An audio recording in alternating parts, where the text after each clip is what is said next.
Thank you so much for joining me here at Rock in the Range. How are you enjoying your day so far? So far, so good. A little bit of a weather delay. I think we got bumped up our set. We bumped up our set to 3:30 now, so we're about pretty close to going on stage. But it's otherwise been uneventful. So far. Just wait till you Knock get out on there. wood. Yeah. So can you talk to me about the last Hero album a little bit and tell me what the recording process is like? What was the mindset for one or two songs in particular when you were putting this together? I think in general we wanted to sort of expand upon the sound that we had on the Fortress album.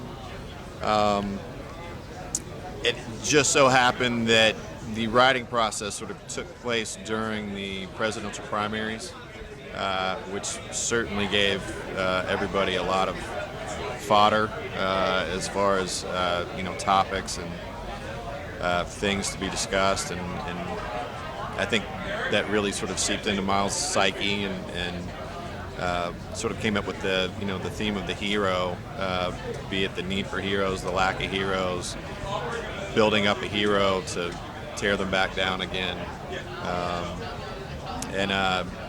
I think musically, Mark and Miles and all of us were sort of on that path that really lent itself to being a great sort of foundation for those topics to be placed upon. Absolutely. I'm always curious about the anatomy of a song and an album and just how things are put together and, what comes first, the hook, the melody, the lyrics. Like, what is that process like? Because, you guys are now, like, what, five albums in? We're 5 albums deep, yeah. Well, this process, a lot of it mostly comes from Mark and Miles, and they go away either on their own, and they'll log ideas into their computers or iPhones, and then we kind of come together and go over those ideas, what works for the band, and then it's just an evolving process. And this record in particular was more of an in the moment scenario, whereas before our previous albums it was written over a course of time in sound checks, and Blackbird for one was a record that was written over the course of about a year. We're going through some changes as far as record company and management and that sort of thing. So we had a lot of time and a lot of time on our hands to put that one together. But everyone is a little bit different. But at the end of the day, we all we come together in the writing sessions and really hone in on the dynamics of a song, the tempos of the song, and overall just the fact that if it really works for the band and if we're all feeling the vibe and if we are, then it's pretty obvious, and we just kind of keep going with it until we're happy. Absolutely. So, as a fun question for you guys, what's the most surprising celebrity that's showing up at a show? You guys are like, what? Wow. Well, when you say celebrity, I think Hollywood. So It doesn't need to be Hollywood. does it need to be Hollywood? That's a good question. You know what was really cool? We were in LA, and Doug Pinnick from King's X was there. Billy Corgan came in our dressing room. Billy came by.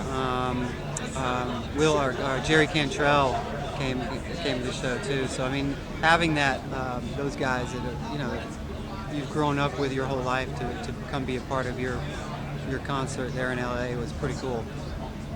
Absolutely. So, obviously you guys have witnessed all the changes that have taken place in the music industry over the years. Which one has had the biggest effect on you guys? Do you think there's more pressure now to stay on the road because you guys are like road warriors? We definitely have become road warriors over the years. I think,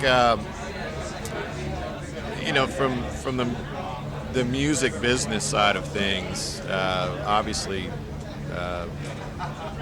album sales aren't anything like they used to be.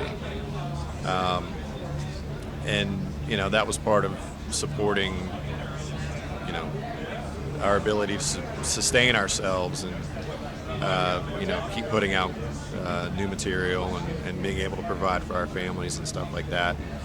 That's really kind of gone away. So, now it's basically the live aspect is how we make a living. And obviously the more you play live, the longer you can sort of sustain for yourself. So it's certainly changed in that aspect.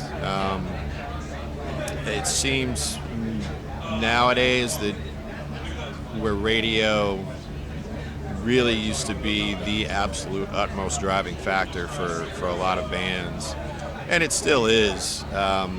It's not quite as big a piece of the puzzle as it used to be.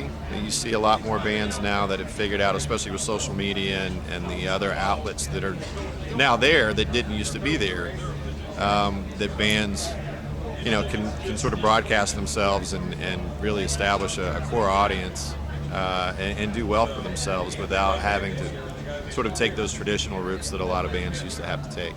Absolutely. So I know for the rest of the summer you guys have some stuff coming up in Europe and all of that. Like, what does the rest of 2017 look like? Quite a bit of touring. We plan to do a South American tour. We are going back to the UK and Europe for the summer festivals. It's that time of year, that season. And then I know that we're planning another U.S. tour in August.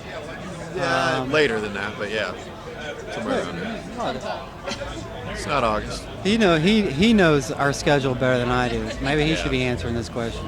But yeah, a lot of touring. This is we've been heavy touring this record. A lot more than we did on Fortress. I think we only toured 6 months for Fortress, so our fans have really been happy with how much we've been on the road. Our family's not so much, but it's been a lot of fun so far. Yeah. Well, I'm going to thank you guys so much for taking a few minutes out to speak with me. I appreciate it. I can't wait to see the show. Thank you.